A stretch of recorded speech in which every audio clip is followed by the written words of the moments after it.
আসসালামু আলাইকুম ভিউয়ার্স, সবাই কেমন আছেন?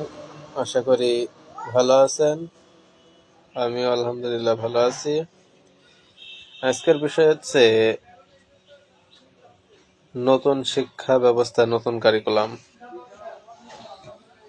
নতুন কারিকুলামে দেখা যাচ্ছে পুরাতন শিক্ষা বিভাজন পদ্ধতি তুলে দেওয়া, বইপত্র পরিবর্তন এবং পুরাতন বইয়ের বেশিরভাগ অংশই আছে, অল্প কিছু সংযোজন করা হয়েছে। অর্থাৎ 12 সালের যে সিলেবাস ছিল সেই সিলেবাস অনুযায়ী আছে, অল্প কিছু সংযোজন ও বিয়োজন করা হয়েছে।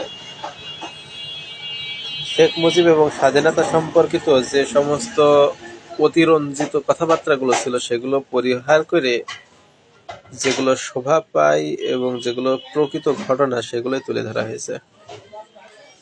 নতুন শিক্ষা ব্যবস্থা পদ্ধতিতে নবম দশম শ্রেণীতে শিক্ষা বিভাগ পরিবর্তন বা বিভাগ বিভাজন যেটা ছিল সেটা তুলে নেওয়া হয়েছে এবং এই বিভাগ বিভাজন করা হয়েছে। আগে এটা তুলে নেওয়া হয়েছিল। এখন সায়েন্স, আর্টস, কমার্স বা ভোকেশনাল সবগুলোই আছে। কিন্তু একটা মজার বিষয়, এই বছর যারা 9-এ উঠেছে শুধুমাত্র এরাই শেষ, আবারও এই কারিকুলামে শেষ হতে যাচ্ছে, কারণ সামনের বছর থেকে আবারও বিভাগ বিভাজন তুলে নেওয়া হচ্ছে। কিন্তু এতদিন এই গত বছর যেটা হয়েছিল সেই পদ্ধতি না, অর্থাৎ বিভাগ বিভাজন তুলে নেওয়া হচ্ছে ঠিকই, কিন্তু আগের পদ্ধতিতে কেউ ঐচ্ছিক সাবজেক্ট নিতে পারতো না। কিন্তু সামনের বছর থেকে বিভাগ বিভাজন তুলে নেওয়া হবে, সাথে ঐচ্ছিক বিষয় থাকবে। অর্থাৎ কেউ চাইলে সায়েন্সের সাবজেক্ট পড়তে পারবে একটা, কমার্সের একটা, আর্টসের একটা, যার যে সাবজেক্ট পছন্দ হয় সে সেই সাবজেক্টটাই পড়তে পারবে। কিন্তু গত বছর যেটা ছিল যে বিভাগ পরিবর্তন ছিল না, অর্থাৎ বিভাগ বিভাজনটাই ছিল না, কিন্তু তারা ইচ্ছা মতো সাবজেক্ট পছন্দ করতে পারতো না। যে সাবজেক্টটা সায়েন্স নিলে সায়েন্সের সাবজেক্টগুলো পড়তে হবে, আর্টস নিলে আর্টসের সাবজেক্টগুলোই পড়তে হবে। আর গত বছর যেটা ছিল যে সায়েন্স, আর্টস, কমার্স প্রত্যেকটা সাবজেক্ট অংশ নিয়েই একটা ছোট শর্ট সিলেবাস করা হয়েছিল, যে একজন শিক্ষার্থীকে সায়েন্স, আর্টস, কমার্সের সব অংশগুলোই অল্প অল্প করে পড়া লাগবে। কিন্তু সামনের বছর যেটা তৈরি হচ্ছে সেটা হচ্ছে সায়েন্স, আর্টস, কমার্স বলে কিছুই থাকবে না, ঠিক আছে, কিন্তু একজন শিক্ষার্থী ইচ্ছা করলে সায়েন্সের একটা সাবজেক্ট পড়তে পারবে, আর্টসের একটা সাবজেক্ট পড়তে পারবে, কমার্সের একটা সাবজেক্ট পড়তে পারবে। অর্থাৎ বিভাগ বিভাজন না থাকা সত্ত্বেও তাদের ঐচ্ছিক বিষয় নিতে পারবে, তারা নিতে পারবে। ফলে তাদের যেই বিষয়ের উপরে পারদর্শিতা বেশি সেই বিষয়ে তারা বেশি দক্ষ হতে পারবে। ফলে আমরা ভালো একটা জনশক্তি পাবো।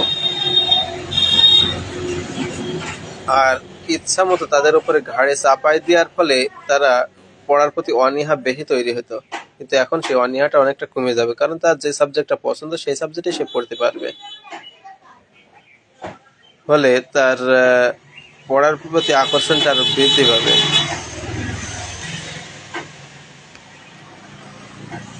কিন্তু বলা যাচ্ছে না, সামনের বছর আবার হয়তো বা নির্বাচন, এবং নির্বাচনের পরে আবার যদি অন্য সরকার আসে সে কি করবে, শিক্ষা ব্যবস্থা আবার চেঞ্জ করবে কিনা, তা আসলে কিছুই বলার নেই। আসলে পরিবর্তনের উপরেই আছে। আর একটা খুবই গুরুত্বপূর্ণ একটা বিষয়, যেটা বাংলাদেশের ইতিহাসে মনে হয় এটাই প্রথম যে নবম শ্রেণীতে একটা আলাদা বই পড়েছে, দশম শ্রেণীতে আবার আলাদা বই পড়বে। এ যাবৎকাল নবম এবং দশম শ্রেণীতে এক বইতেই পড়াশোনা চলেছে। নবম শ্রেণীতে যে বই পড়েছে দশম শ্রেণীতেও সেই বই পড়েছে। কিন্তু বর্তমান যারা 10-এ উঠেছে শুধুমাত্র এরাই বাংলাদেশের ইতিহাসে যে নবম শ্রেণীতে একরকম বই পড়েছে, দশম শ্রেণীতে আবার আরেকটা বই পড়ছে। ইতিহাস হয়ে থাকবে।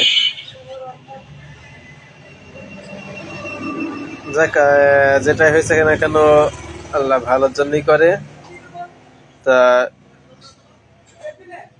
সামনের বার আবার কি হবে আল্লাহ জানে। যাই হোক বন্ধুরা, সবাই ভালো থাকবেন, সুস্থ থাকবেন, এই আশাই করছি।